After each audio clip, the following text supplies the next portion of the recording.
Willa Sawyer felt the floor drop out from under her, the moment Micah Hale walked through the door of the Willow Fork Church Hall. She had not seen him in 3 years, not since the night she watched a man die in the street, and Micah told her to run.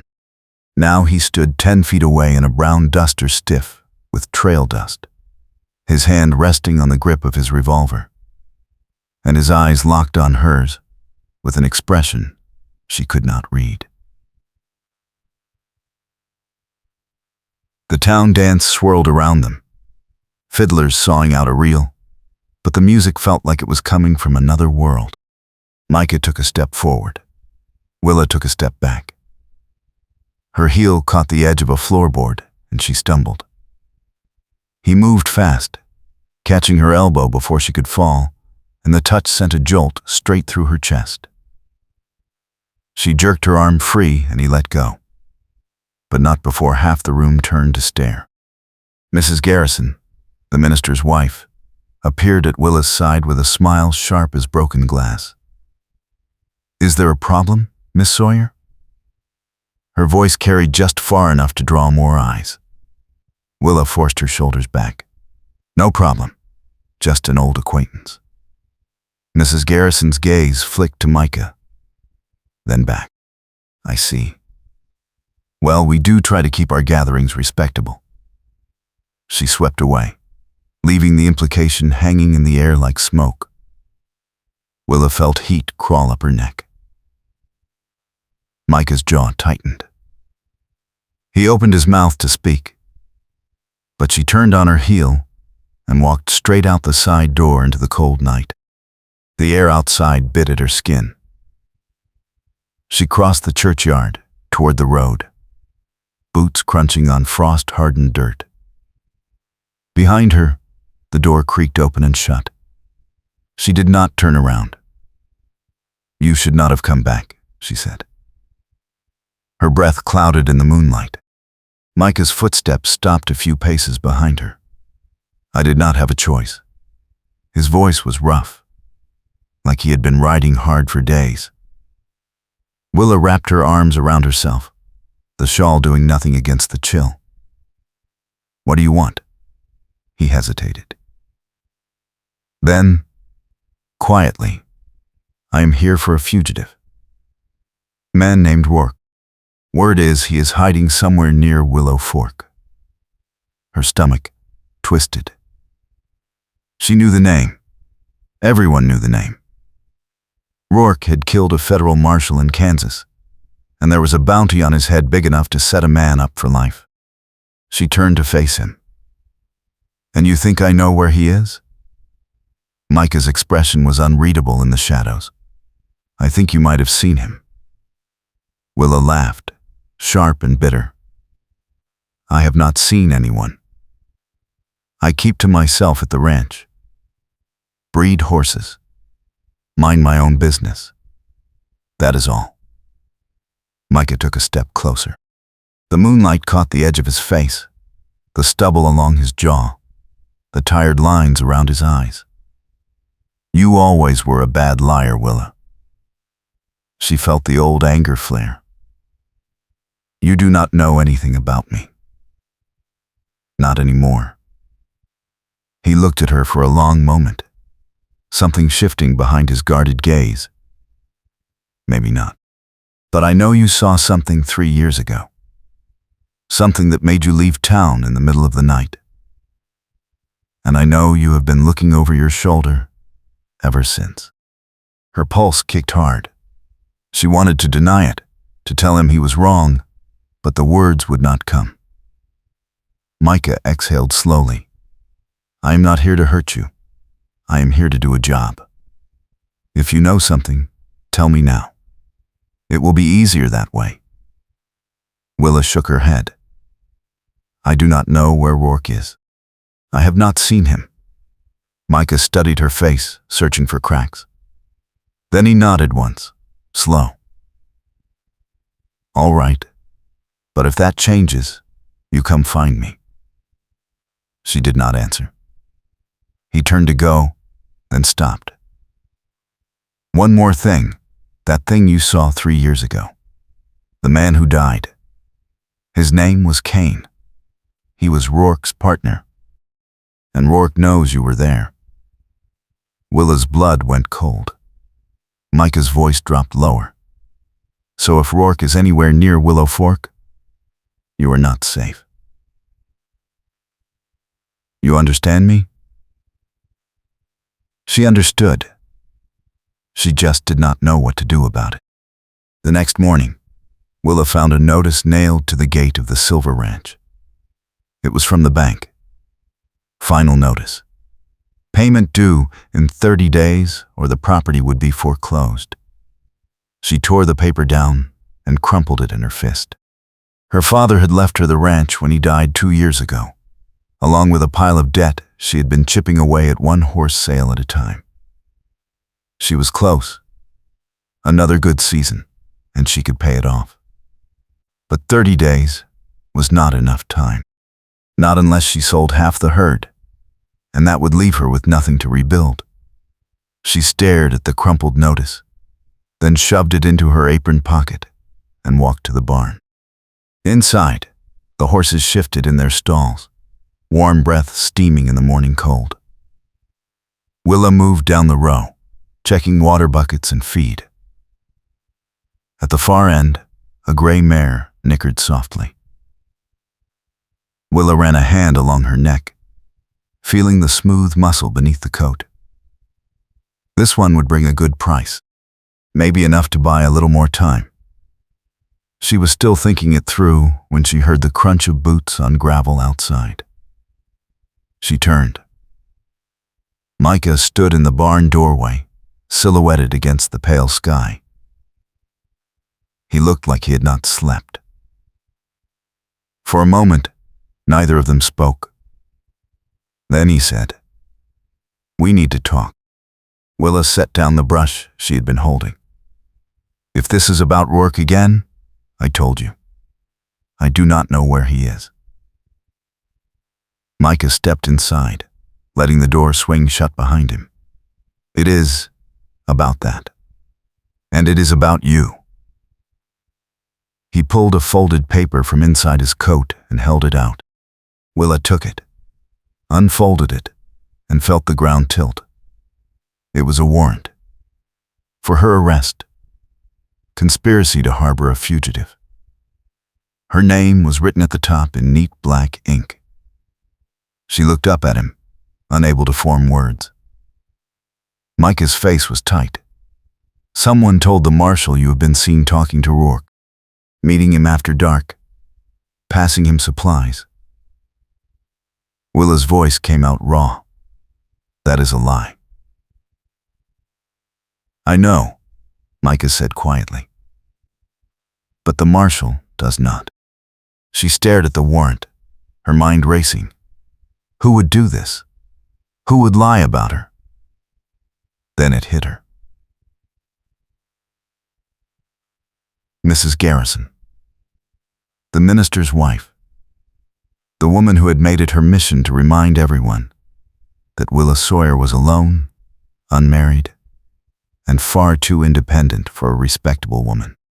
The woman who had smiled that sharp smile last night and said, "We do try to keep our gatherings respectable."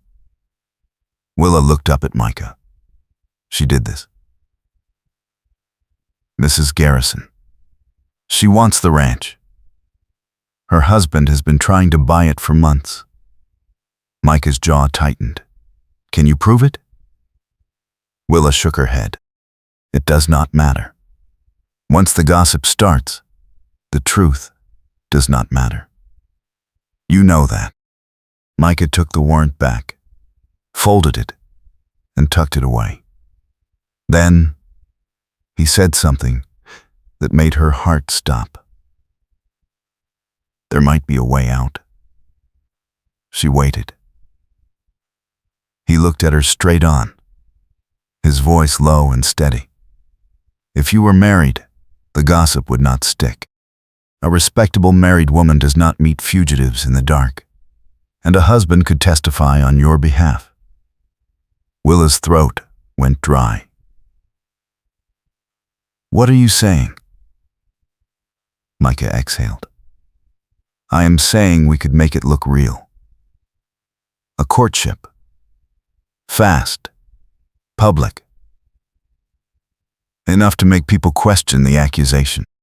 Then, if it comes to trial, I stand up and tell them you were with me those nights. Not with Rourke. She stared at him. You would lie for me? He met her gaze without flinching. I would tell the truth. You were not with Rourke. That is the truth. The rest is just timing. Willa's mind spun. It was reckless. It was dangerous. If anyone found out, Micah could lose his badge. She could lose everything anyway. But if it worked, it might buy her enough time to find out who really set her up. She looked at the gray mare, then back at Micah. Why would you do this? He was quiet for a moment. Then, so softly she almost missed it. Because 3 years ago I told you to run, and I have been wondering ever since if I should have stayed. The words hung in the air between them, raw and unfinished. Willa swallowed hard. All right, let us do it. By noon, half of Willow Fork had heard that Willa Sawyer and Micah Hale were keeping company. By evening, the other half was whispering about it in the general store. Willa stood beside Micah on the boardwalk outside the Mercantile, close enough that anyone watching would see them together, but far enough that she could still breathe. He had bought her a tin of tea and a length of blue ribbon, small gestures that would be noticed and remembered. She hated how much it felt like a performance. She hated more how much a part of her wished it were real. Micah glanced down at her. You all right? She nodded, not trusting her voice. Across the street, Mrs. Garrison stood in front of the church, watching them with expression that could cut stone. That night, Micah walked her back to the ranch. The road was dark, the sky thick with stars. They did not talk much. When they reached the gate, he stopped.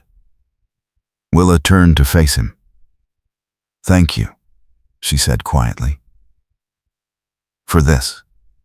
For helping me. Micah's gaze was steady. I have not helped you yet. We still have to make it through the trial, if there is one. She nodded.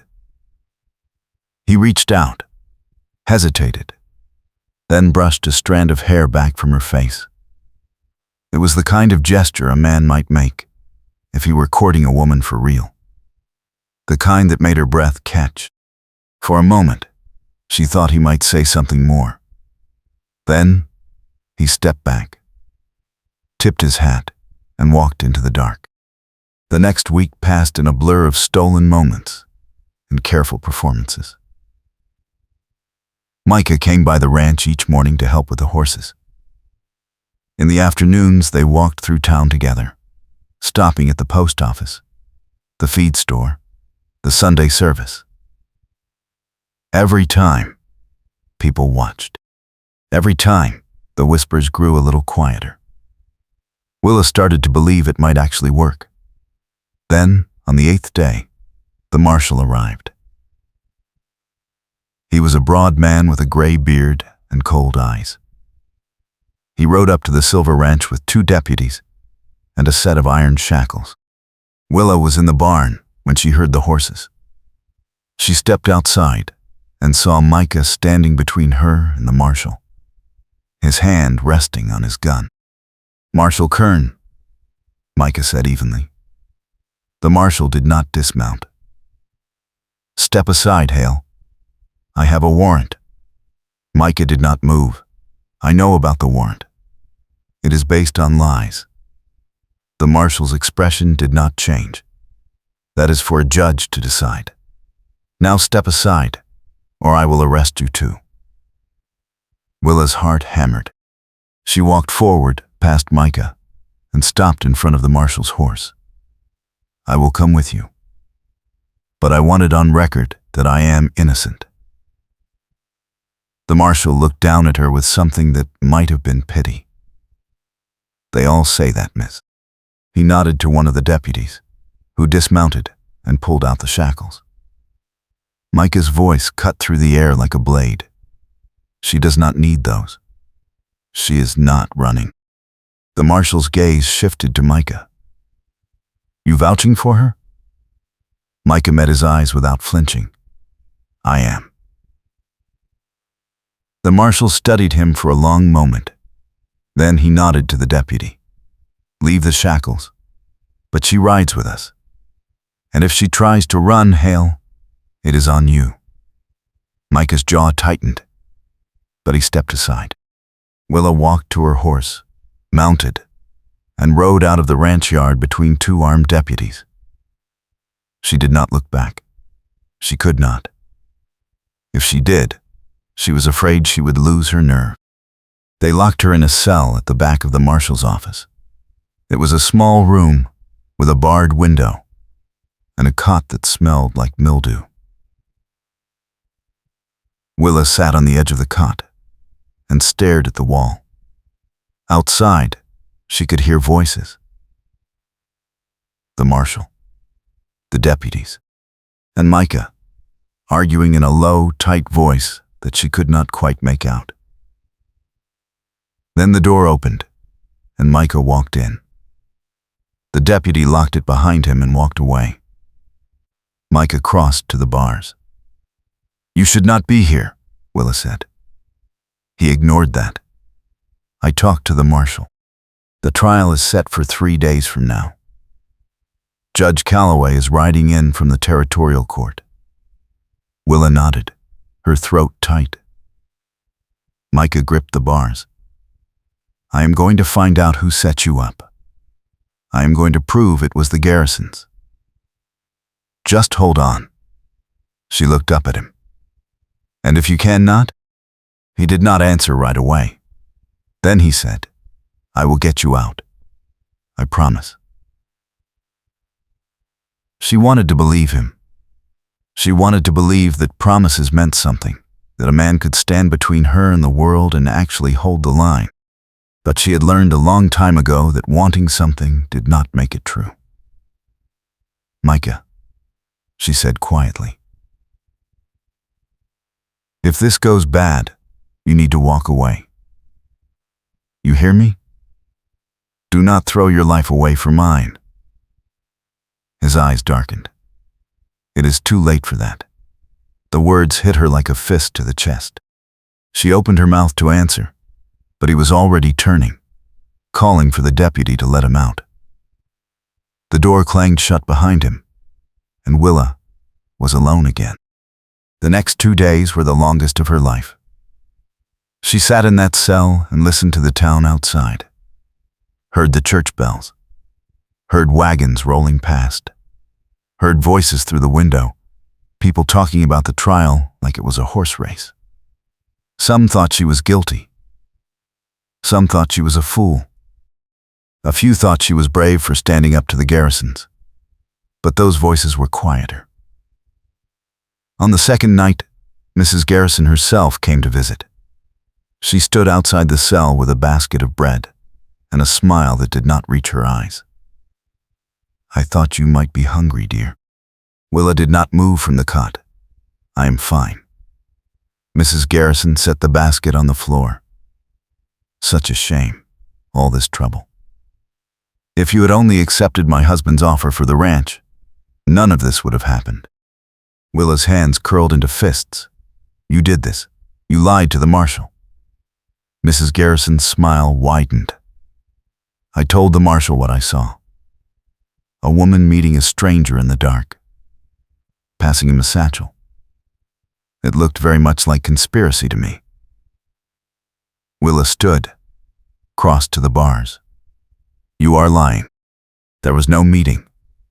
No satchel." Mrs. Garrison tilted her head. "Can you prove that?" Willa felt the walls closing in. No, she could not prove it. That was the whole point. Mrs. Garrison picked up her basket. "I will pray for you, dear. I truly will." Then she turned and walked out, her skirts whispering against the floor. Willa sank back onto the cot and buried her face in her hands. That night, Micah came back. He looked like he had been riding hard, his face shadowed with exhaustion. He pulled a chair up to the bars and sat. "I found something," he said. Willa lifted her head. "What?" He pulled a folded paper from his coat. A receipt. From the feed store. Dated the same night Mrs. Garrison said she saw you meeting Rourke. It shows you bought grain and loaded it yourself. The store owner remembers. He will testify. Willa's heart kicked. "That is not enough." "It is a start," Micah said. "And I am not done. I am going to find Rourke. If I can bring him in, it proves you had nothing to do with him." She shook her head. "You do not have time. The trial is tomorrow." He leaned forward, his voice low and fierce. "Then I will make time." He left before dawn. Willa did not sleep. She sat on the cot and watched the window lighten from black to gray to pale gold. When the deputy came to unlock the door, she stood and smoothed her skirt. Her hands were steady. Her heart was not. The courtroom was the church hall, rearranged with benches and a makeshift judge's bench at the front. It was packed, every seat filled, people standing along the walls. Willa walked down the center aisle with the deputy at her side and felt every eye on her. She kept her chin up. At the front, the judge sat behind a scarred oak table. Judge Calloway was a lean man with sharp eyes and a reputation for fairness. Willa hoped that was true. She sat at the defendant's table. Across the aisle, Mrs. Garrison sat in the front row, hands folded in her lap, face serene. Willa wanted to scream. The judge banged his gavel. "This court is now in session. The charges are conspiracy to harbor a fugitive." "How does the defendant plead?" Willa stood. "Not guilty, Your Honor." The judge nodded. "Prosecution, call your first witness." The marshal stood and called Mrs. Garrison to the stand. She walked up with perfect poise, placed her hand on the Bible, and swore to tell the truth. Then, she lied. She described seeing Willa meet a tall man with a dark coat near the edge of town, late at night. She described a satchel, changing hands. She described the furtive way they spoke, heads close together, like conspirators. It was a good story. It was detailed. It was entirely false. When she finished, the courtroom buzzed with whispers. Willa felt the weight of it pressing down on her chest.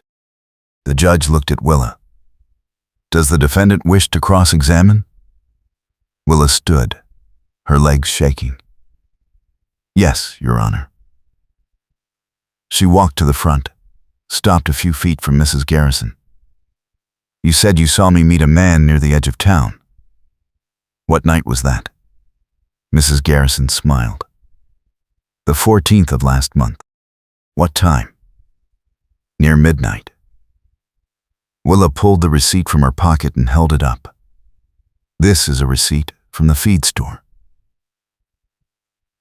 Dated the 14th. Signed by the store owner. It shows I was loading grain at 11 that night. The store is on the opposite side of town from where you claim you saw me." Mrs. Garrison's smile did not waver. "Perhaps I was mistaken about the date."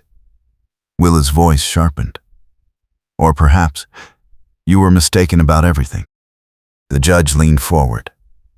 "Mrs. Garrison, are you certain of your testimony?" Mrs. Garrison's face flushed. "I know what I saw." The judge looked at the receipt, then at Willa.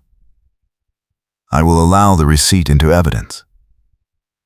But it does not prove the defendant was not involved, only that she was elsewhere that particular night. Willa felt the floor drop.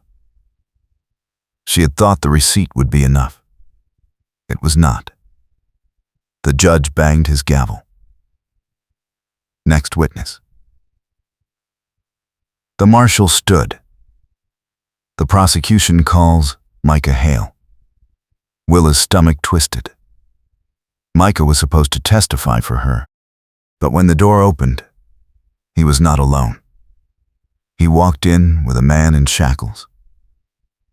A tall man with a dark coat and a face she recognized from 3 years ago. Rourke. The courtroom erupted. The judge banged his gavel 3 times. Order. Order in this court. Micah walked Rourke to the front and handed him off to a deputy. Then he turned to the judge. Your Honor, I have new evidence. The judge's eyes narrowed. Proceed. Micah pulled a worn notebook from his coat. I found this in Rourke's camp. It is a ledger. Names, dates, payments. It shows every person who helped him over the past year. Willa Sawyer is not in it. He handed the ledger to the judge. Judge Calloway flipped through the pages, his expression unreadable. Then he looked at Rourke. Is this your ledger? Rourke said nothing. The judge's voice hardened. Answer the question. Rourke's jaw tightened. Yeah, it is mine. The judge looked at Mrs. Garrison. Your name is in here, ma'am. 3 entries. Payments made in exchange for information about travelers passing through town. Mrs. Garrison went white. That is a lie. I never. The judge held up the ledger. The handwriting matches the sample we have from Rourke's previous arrest. This is authentic. Mrs. Garrison stood, her voice shaking. He is lying. He is a criminal. You cannot trust him. The judge's gaze was cold. I trust evidence, ma'am. And the evidence shows you were working with Rourke, not Miss Sawyer. He banged his gavel. Charges against Willa Sawyer are dismissed. Mrs. Garrison, you are under arrest for conspiracy and perjury. Take her into custody. The deputy moved toward Mrs. Garrison. She stumbled back, shaking her head. No, this is not right. He forced me. Rourke forced me to help him. No one believed her. The deputy took her arm and led her out. The courtroom dissolved into chaos, everyone talking at once. Willa stood frozen at the defendant's table, unable to process what had just happened. Then Micah was there, his hand on her shoulder, steady and warm. You are free, he said quietly. She looked up at him. You found him. You brought him in. Micah's mouth quirked. I told you I would. She wanted to laugh. She wanted to cry. Instead, she just nodded, her throat too tight for words. Outside, the sun was too bright. Willa stood on the church steps and breathed in the cold air, feeling like she had been underwater for days. People streamed past her, some congratulating her, some avoiding her eyes. She did not care. She was free. Micah walked her back to the ranch, leading both their horses. They did not talk much. When they reached the gate, he stopped.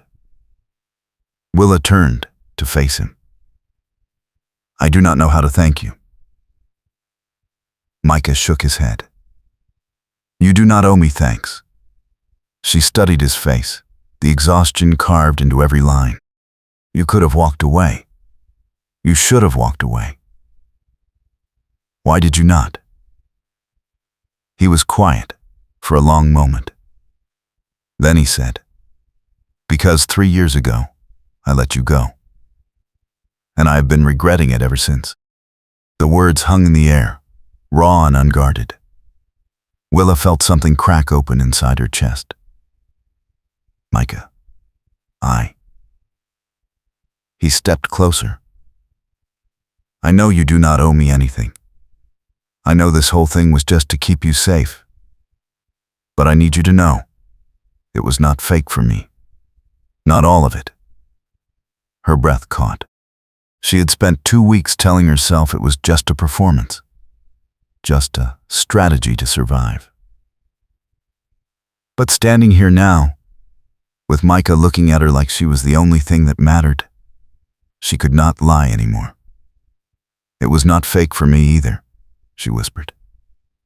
His eyes darkened. Then he reached out, slow and careful, and cupped her face in his hand. She leaned into the touch, her eyes closing. When he kissed her, it was soft and fierce and full of everything they had not said. When he pulled back, his forehead rested against hers. "Stay," she said. "Please, I do not want you to leave." He smiled, just a little. "I am not going anywhere." That night, they sat on the porch of the ranch house and watched the stars come out. Micah told her about tracking Rourke to a camp in the hills, about finding the ledger hidden in a saddlebag. Willa told him about the foreclosure notice, about the debt her father had left, about how close she had come to losing everything. "We will figure it out," Micah said. "The bounty on Rourke will cover most of it, and I can help with the rest." She looked at him. "You do not have to do that." He met her gaze. "I know, but I want to. If you will let me." She thought about it, about what it would mean to let someone in, to trust that he would stay. It was terrifying. It was also the only thing that made sense. "All right," she said. "Let us figure it out together." The next morning, Willa woke to the sound of hammering. She pulled on her boots and walked outside. Micah was at the fence line, repairing a section of broken rail. He looked up when he saw her and grinned. "Thought I would make myself useful." She crossed the yard, shaking her head. "You do not have to fix my fences." He shrugged. "I know, but I am going to anyway." She stopped beside him, close enough to feel the warmth of him in the cold morning air. "You are planning to stay, are you not?" He set down the hammer and turned to face her. "If you will have me." She reached out and took his hand. "I will have you." He pulled her close and kissed her, slow and steady, and for the first time in years, Willa felt like she was home. Over the next few weeks, the rhythm of the ranch became their rhythm. Micah worked the fence lines, broke a few of the younger horses, rode into town for supplies. Willa handled the breeding records, trained the best of the foals, slowly rebuilt the trust of the buyers who had pulled back when the rumors started. The bank extended the loan when they saw the bounty money. Mrs. Garrison was sentenced to 2 years in the territorial prison. Her husband sold the church property and left town in disgrace. The gossip faded. Life moved on. And through it all, Micah stayed. Not because he had to, because he chose to. One evening in early spring, Willa stood in the barn, brushing down the gray mare, when Micah walked in. He leaned against the stall door, watching her. "You are thinking something," she said, without looking up. He smiled. "How do you know?" "Because you get quiet when you are thinking." He was silent for a moment. Then he said, "I was just wondering if you ever regret it." She paused, brush in hand. "Regret what?" "All of this. Me. The trial. the whole mess. She set the brush down and turned to face him. "Not once," she said. He held her gaze. "Even when I arrested you?" She laughed softly. "Especially then." He crossed to her, pulled her close. "I love you," he said quietly. "I should have said it sooner, but I was not sure you wanted to hear it." She rested her forehead against his chest. "I wanted to hear it. I just did not think I deserved it." He tipped her chin up, his eyes serious. "You deserve everything, and I am going to spend the rest of my life proving it." She kissed him then, slow and deep, and felt the last of the fear slip away. When they pulled apart, she said, "So what do we do now?" He smiled. "We keep going. We build something. Together." She nodded. Together. It was the only word that mattered. Summer came in hot and dry. The ranch thrived. They sold 6 horses at the Cheyenne auction and cleared enough to pay off the rest of the debt.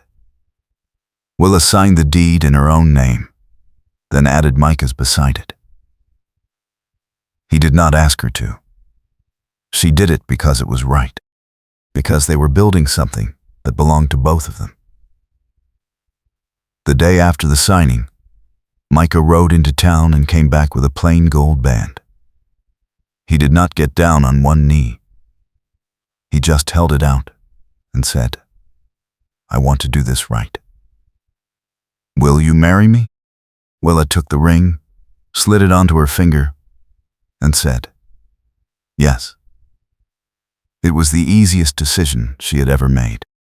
They were married a week later in the church hall where the trial had been held. It felt like closing a circle. The minister who replaced Garrison was a kind man with a gentle voice. He spoke about second chances and the grace of new beginnings. Willa stood beside Micah and felt the weight of the past lift. When the minister said, "You may kiss your bride," Micah cupped her face in his hands and kissed her like they were the only 2 people in the world. The small crowd clapped. Someone played a fiddle. And for the first time in years, Willa felt like she could breathe all the way to the bottom of her lungs.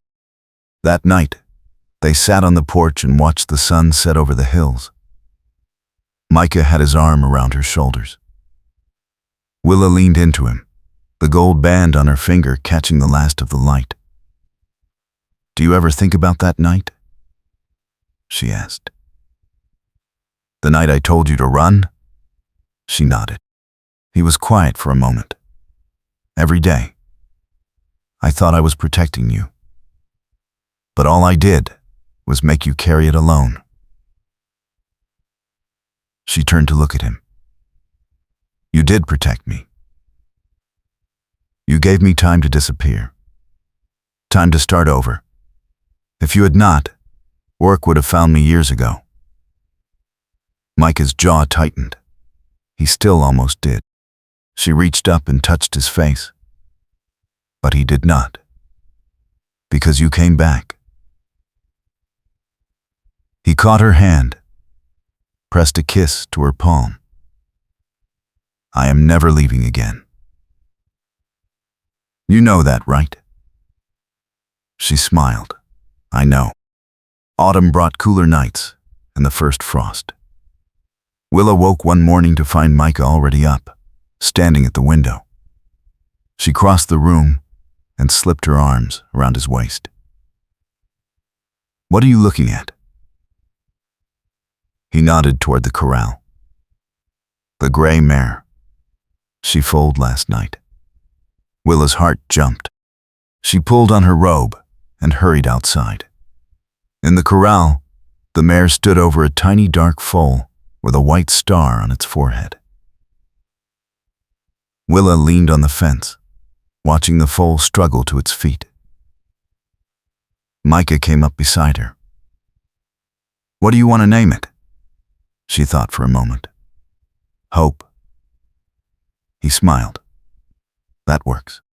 They stood there in the cold dawn, watching new life take its first shaky steps, and Willa felt something settle deep in her chest. This was home. This was family. This was everything she had been afraid to want. Winter came slow and quiet. The ranch settled into a rhythm of feeding, mending, waiting for spring. Micah spent the cold months building a new barn. Willa worked on the books, planning next year's breeding schedule. On the coldest nights, they sat by the fire and talked about everything and nothing. About the past, about the future, about the children they might have someday. It was not always easy. There were hard days when the money ran tight, when a horse got sick, when the wind howled through the gaps in the walls and made everything feel fragile.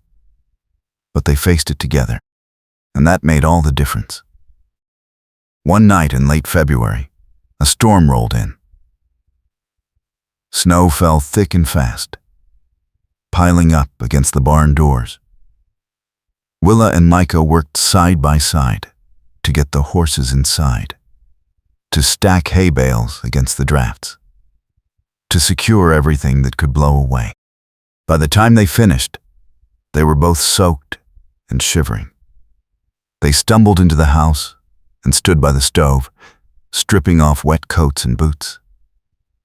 Micah built up the fire while Willa made coffee. They sat at the table, hands wrapped around warm mugs, and listened to the wind scream outside. "You ever regret giving up the bounty work?" Willa asked. Micah looked at her over the rim of his cup. "Not once. This is better." She smiled. "Even when we are freezing and broke and covered in mud?" "Especially then." She reached across the table and took his hand. "Good, because I am not letting you go." Spring returned like a promise. The snow melted, the grass came back green, and the foals grew strong and fast. Willa stood in the corral one morning, watching the young horses run, and felt a hand on her shoulder. She turned. Micah stood behind her, grinning. "What?" He nodded toward the road. "Company." She looked. A wagon was rolling up the lane, driven by a man she did not recognize. They walked to the gate together. The man pulled the wagon to a stop and climbed down. He was older, gray-haired, with kind eyes. "Are you Willa Hall?" She nodded, still getting used to the sound of her married name. The man held out a folded paper. "I am from the land office. This deed was recorded in your father's name 20 years ago. It includes an additional parcel, 40 acres on the north edge of your property. It was paid for but never claimed. It is yours now." Willa took the paper, unfolded it, and stared. 40 acres. Enough to double the size of the ranch. Enough to build something that would last generations. She looked at Micah. He was smiling. "Looks like we just got a lot more work to do." She laughed, a sound full of joy and disbelief. "Looks like it." The man tipped his hat and climbed back onto the wagon. Willa and Micah stood at the gate, watching him roll away. Then Micah turned to her. "You know what this means, right?" She raised an eyebrow. "What?" He pulled her close. "It means we are never leaving." She kissed him, long and slow. "Good. I was not planning on it." They spent the spring and summer building. A new corral, a second barn, fences that ran all the way to the new property line. It was hard work, back-breaking work. But every night, when they sat on the porch and watched the sun go down, Willa felt a deep, unshakable contentment. This was what she had fought for. This was what Micah had risked everything to protect. And now, it was theirs. Not just hers, not just his. Theirs. One evening, as they sat side by side, Micah said, "Do you ever think about that night at the dance? When I walked in and you looked at me like I was a ghost?" She smiled. "I think about it all the time." He laced his fingers through hers. "I thought I had lost you. I thought I would never see you again. And then there you were. And I knew I could not walk away. Not again." She rested her head on his shoulder. "I am glad you did not." By the time autumn came around again, the Silver Ranch was one of the most respected horse operations in the territory. Buyers came from as far as Denver. Willa's breeding program was earning a reputation for quality and consistency. Micah had built a small office in the new barn where he handled contracts and kept the books. They worked as a team. They built as a team.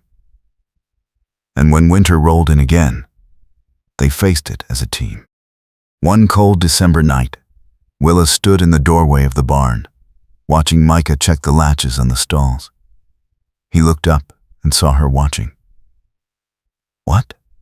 She smiled. "Nothing. I am just happy." He crossed to her, pulled her into his arms. "Me too." She rested her head against his chest, listening to the steady beat of his heart. "I love you," she said. He kissed the top of her head. "I love you too, and I always will." The years that followed were not easy. There were droughts and hard winters. There were horses that got sick, deals that fell through, neighbors who caused trouble. But through it all, Willa and Micah held the line. They built something strong, something that could weather storms. And when people asked them how they did it, how they built a ranch from almost nothing, they always said the same thing: "We did it together." It was the truth. The only truth that mattered. One spring morning, 5 years after the trial, Willa stood in the corral with a young mare. The mare was skittish, dancing at the end of the lead rope. Willa spoke to her in a low, steady voice, waiting for the moment when the mare would settle. Behind her, Micah leaned on the fence, watching. He always watched. It was one of the things she loved about him. The way he saw her. Really saw her. Not just the work she did, but the person she was. The mare finally calmed. Willa stroked her neck, rewarding the trust. Micah called out, "You are good at that."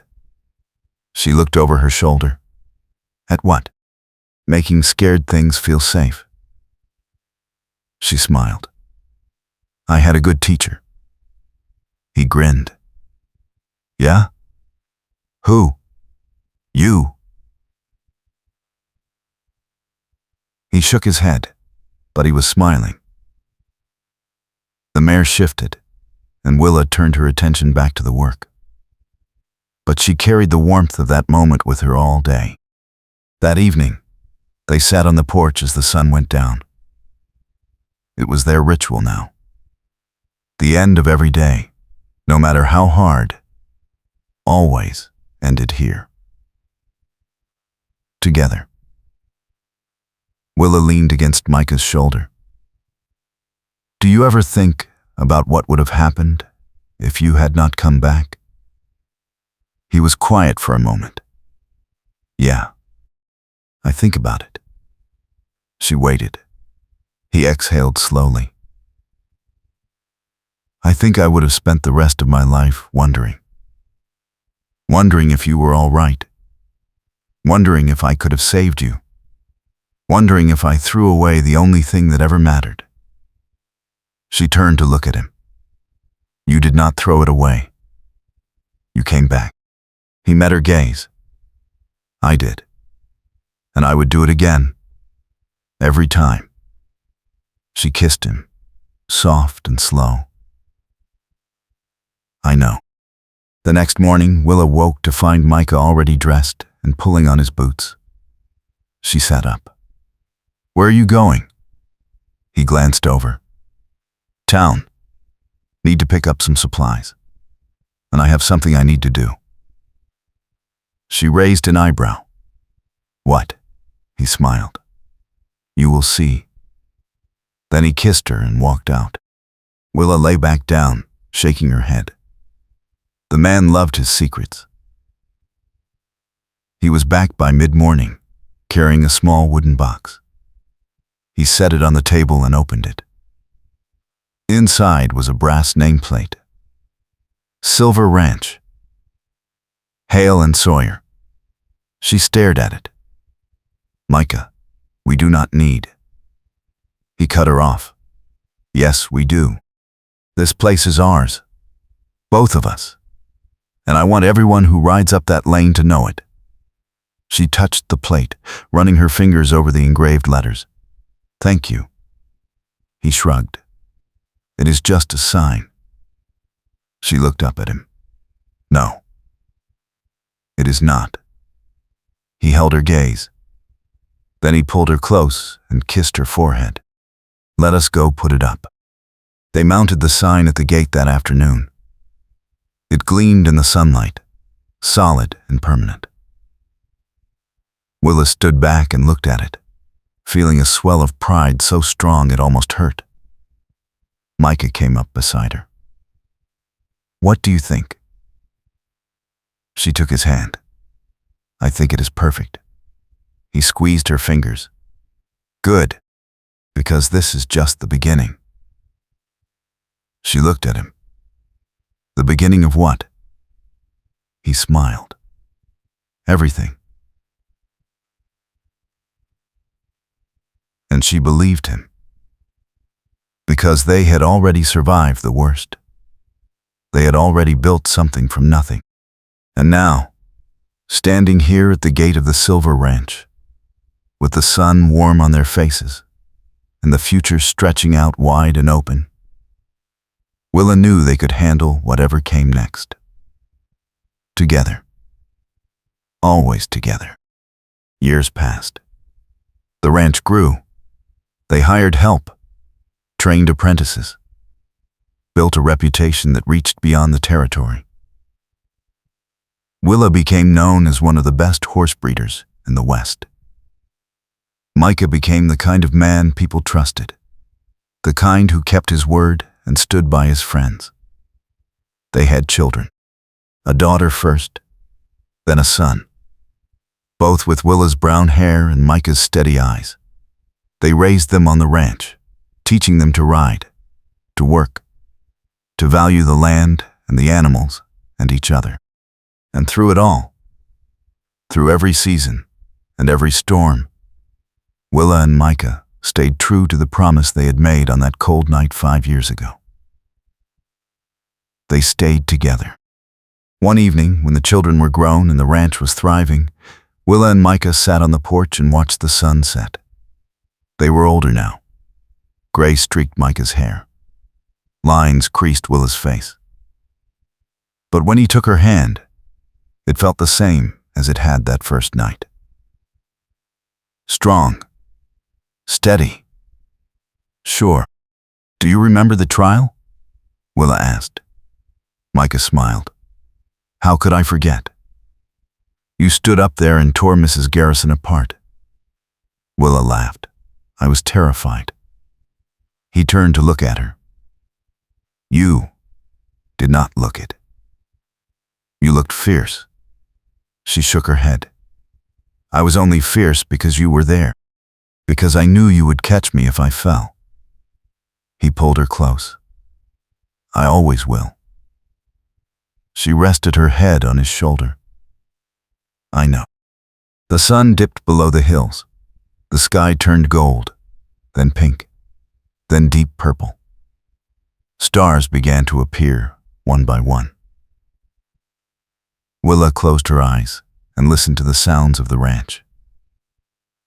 Horses shifting in the corral, the creak of the barn door, the distant call of a night bird. It was the sound of home, the sound of a life built together, piece by piece, choice by choice. Micah's voice broke the silence. "Do you have any regrets?" She opened her eyes. "Not one." He smiled. "Good. Because I do not either." She turned to kiss him, slow and sweet. And then they sat together in the dark, holding hands, watching the stars, and knowing that whatever came next, they would face it the same way they had faced everything else. Together. Always together. The moon rose full and bright, casting silver light across the ranch. Willa stood and stretched. Micah rose beside her. They walked inside, leaving the door open to the cool night air. In the bedroom, Willa sat on the edge of the bed and pulled off her boots. Micah stood at the window, looking out at the land they had built. She watched him. This man who had risked everything for her, who had stayed when he could have left, who had chosen her every single day. "Micah," she said softly. He turned. "Come to bed." He smiled. "Yes, ma'am." He crossed the room, sat beside her, and took her hand. "I love you, Willa Hale." She leaned into him. "I love you, Micah Hale." They lay down together, wrapped in each other's arms, and fell asleep to the sound of the wind in the trees and the quiet, steady breathing of the ranch around them. And so the story of Willa and Micah became the story of the Silver Ranch, a story of courage and trust, of second chances and hard-won love, a story that began with a trial and a lie and ended with a life built on truth. They had faced down gossip and danger, foreclosure and false arrest. They had survived storms and droughts, loss and heartbreak. But they had never stopped choosing each other. And in the end, that was the only thing that mattered. Not the land, not the horses, not the reputation or the legacy. Just the choice. The daily, unglamorous, absolutely essential choice to stay, to build, to love, together, always together. The wind whispered through the open window. The moon shone down on the ranch, silver and steady, and Willa and Micah slept, safe in the home they had made, surrounded by the life they had built, knowing that whatever tomorrow brought, they would face it side by side. Forever.